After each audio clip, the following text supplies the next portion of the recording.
And now, Sagi, sorry for the accent, Sagi Alter and Reut ELAD, please for Eli.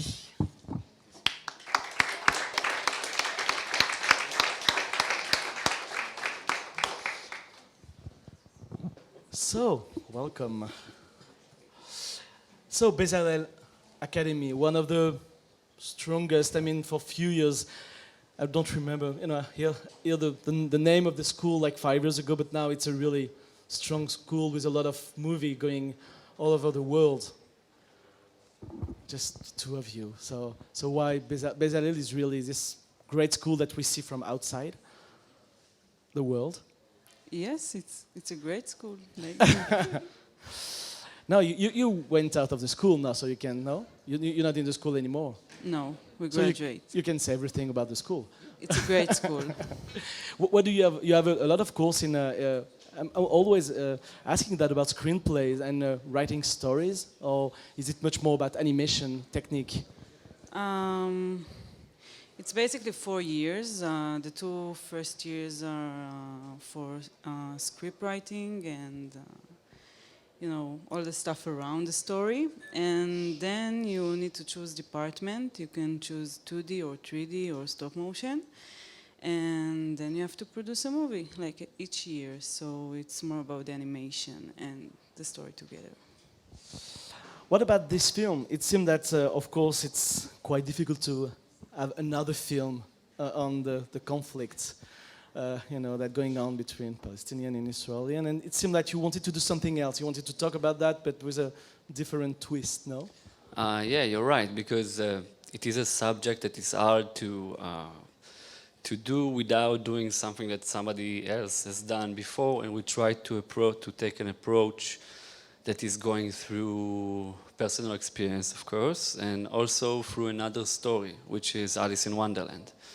And I don't know if it's much different from anything else that it's out there, but we try to make it, I don't know, like in this emotional experience and less about the specific details of things. That's why when I saw the film the first time, it was like almost like an action movie, but not in the sense of the big Hollywood, action movie. But we were really with him, and running away with him. It was really an experience like that. So, how did you do that? You planned a real storyboard. I mean, you really took time to do that. You're smiling.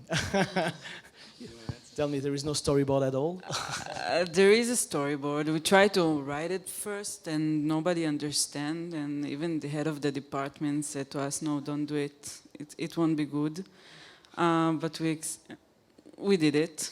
And the storyboard was so difficult, so we just filmed it live action. And then we animated it.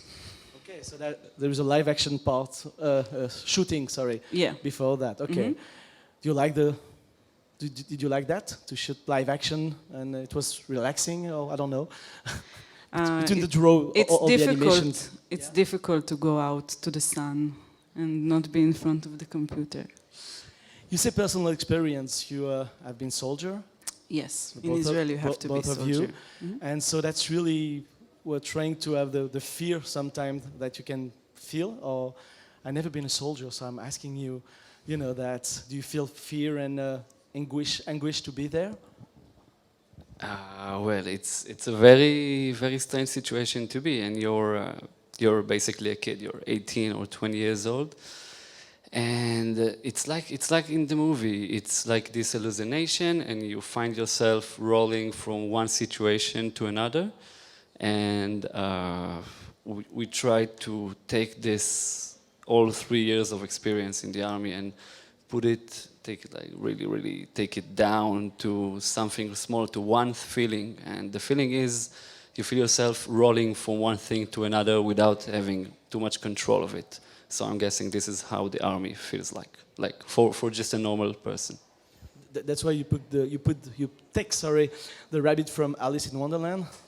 Yeah, because it's also drawn from a picture which was taken by an Israeli photographer, which is a kid with this costume and soldiers in the background. At first look, it looks like well, this kid is a Palestinian kid and those soldiers are Israelis, but the truth is the kid was Israeli as well.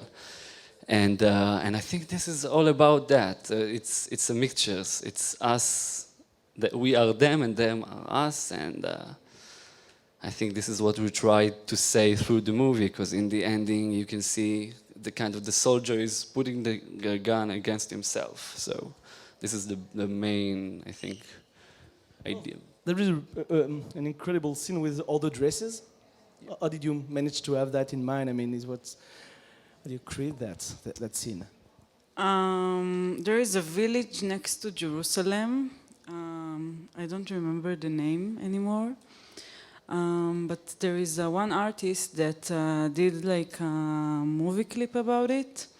And it was just like the army came in and like all the citizens went out. And what's left for it, it was just the dresses in the wind. So it's feel like they're there, but they're not there. So this is the idea behind the dress scenes. If there is some symbol in the film that maybe help us understand it better in the film? The whole film is very symbolic. The dresses ourselves are kind of ghosts of people that was once there. At one point, the soldier is falling into a river of keys, which is a very, very strong Palestinian symbol of the houses they left behind. They took the keys with them. So it's something from their sides. And of course, the mother, which is a symbol for both sides. In our sides, it's the mother of the soldiers. In their sides, it's the mother of their sons who got killed in action. And it's the last symbol of the movie, and it's something that is shared between the two people. Is it important to have done this film for you, for these 3 years of in the army? Of course, because we wanted to express the feeling, and we wanted this film to be a bridge to conversation, because it can be very confusing, this film. And people ask questions, and this is starting conversation. People start talking about it. And for us, talking is the way to fix the situation, because we have fought enough, I guess. So it's great to have this film around the world in festival like that, because of course I guess it's quite difficult for Other people to understand what's really going on, except for the media. So you, like you say, you speak a lot with the other students, all the filmmakers when you go to festival like Annecy. Yes, a lot of people are amazed that girls need to go to the army.